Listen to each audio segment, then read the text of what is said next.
홍수주의보가 내려진 곳도 있다면서요? 네, 그렇습니다. 강한 비가 그것은 집중된 나는 금강과 그것은 영산강 지역인데요. 금강 쪽의 갑천유역 대전 만년교 지점과 영산강 쪽의 황룡강 유역 광주 장록교 지점입니다. 이 만년교 수위는 9시 반 이후부터 주의보 수위 3.5m를 초과할 것으로 또 장록교 수위는 오전 9시 10분 이후부터 주의보 수위인 5.5m를 넘을 것으로 예상됐습니다. 또 산사태 위험도 커졌는데요.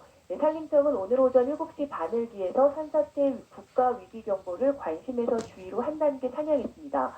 홍수주의보 지역 주민들은 수위 상승에 유의하고 미리 대피로와 대피처를 확인해야 합니다. 또 산사태 위험 지역에서는 비가 계속 내릴 경우 미리 안전한 곳으로 이동하는 게 좋습니다. 지금까지 YTN 정혜은입니다. 밤사이 내린 폭우로 전주 시내를 관통하는 전주천의 도보용 다리가 폐쇄되는 등 전북 지역 하천 수위가 올라가고 있습니다. 또 하천 옆으로 시민들이 많이 이용하는 산책로와 자전거 길도 물이 넘쳐 상당수 지역에서 접근이 금지됐습니다. 전라북도는 일단 하천 옆을 지나는 언더패스 도로 2곳과 하천 주차장 7곳에 차량 이동을 막았습니다. 경남 산청에 어제부터 내린 폭우로 토사가 흘러내리는 피해가 발생했습니다. 경남 소방본부는 오늘 새벽 2시 20분쯤 경남 산청군 금서면 산청동의보감촌 인근 도로 경사면이 무너졌다고 밝혔습니다. 다행히 인명피해는 발생하지 않았지만 높이 30m, 길이 100m 경사면 흙이 흘러내리면서 왕복 2차로 도로가 막혔습니다. 인천과 연평도, 백령도를 잇는 모든 항로의 여객선 운항도 통제됐습니다. 인천항 운항관리센터는 어제 오후 6시부터 먼바다에 풍랑주의보가 내려졌고 이에 따라 인천과 백령도, 연평도 항로 등 12개 항로 여객선 15척의 운항이 통제됐다고 밝혔습니다. 현재 인천 먼바다에는 초속 18m 안팎의 강한 바람이 불고 있고 2에서 4m에 이르는 높은 파도가 일고 있습니다.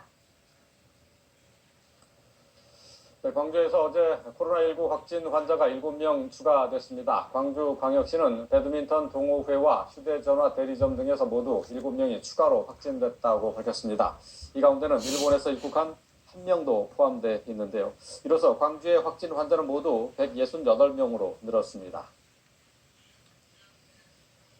수도권 다음으로 확진자가 많이 나오고 있는 곳이 바로 광주 지역입니다. 새로운 집단 감염원으로 등장한 배드민턴 클럽과 관련해서 초기 역학조사에 구멍이 뚫렸다는 지적이 일고 있습니다. 이승은 기자입니다. 지난달 29일과 30일 전남대 스포츠센터에서 열린 클럽 대항 배드민턴 경기. 이로 인한 감염자가 계속 늘고 있습니다. 처음에는 경기에 참여한 사람만 확진되더니 이제는 그 확진자를 다른 곳에서 접촉한 사람, 즉 N차 감염으로 번지고 있습니다.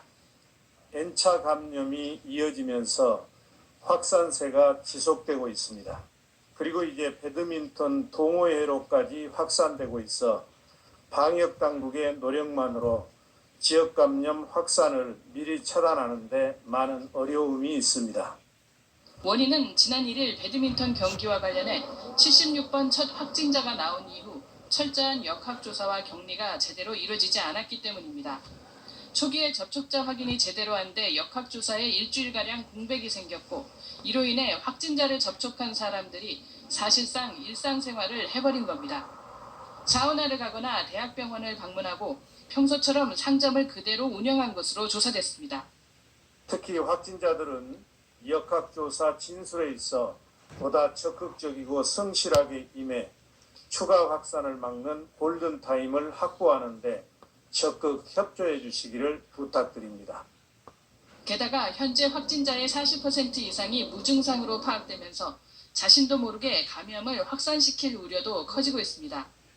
전날 생활체육 관련 동호회 활동을 중단해달라고 간곡히 요청했던 광주광역시는 행정조치를 발동하는 등 특단의 대책을 추가했습니다.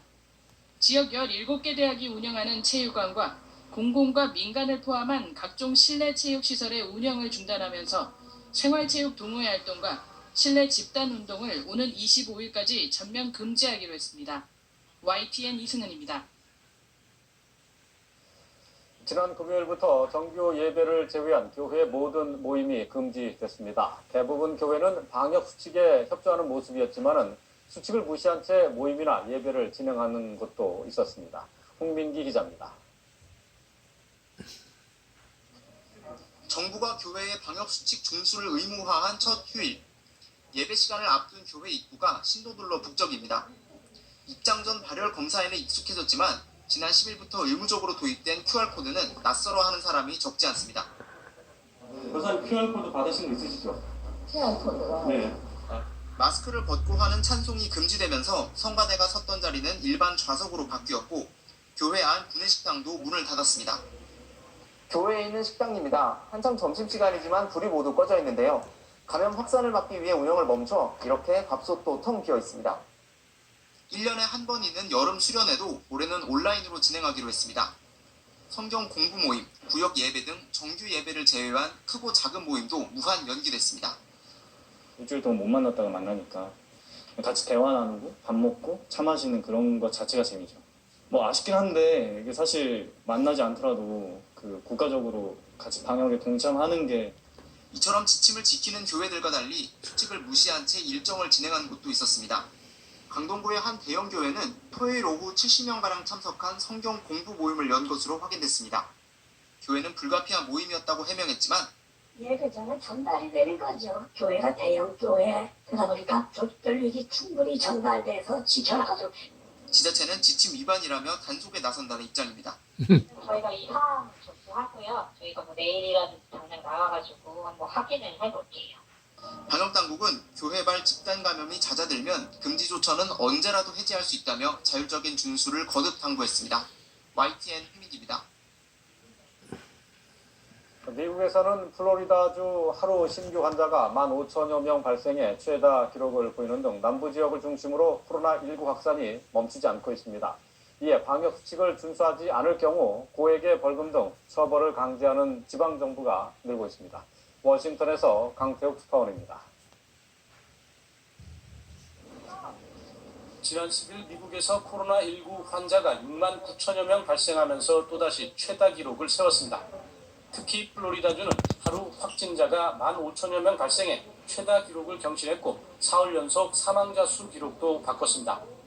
플로리다, 텍사스, 애리조나, 캘리포니아 남부 4개 주에서 재확산하던 추세는 인근의 조지아, 루이지애나, 유타주 등으로 번지고 있습니다.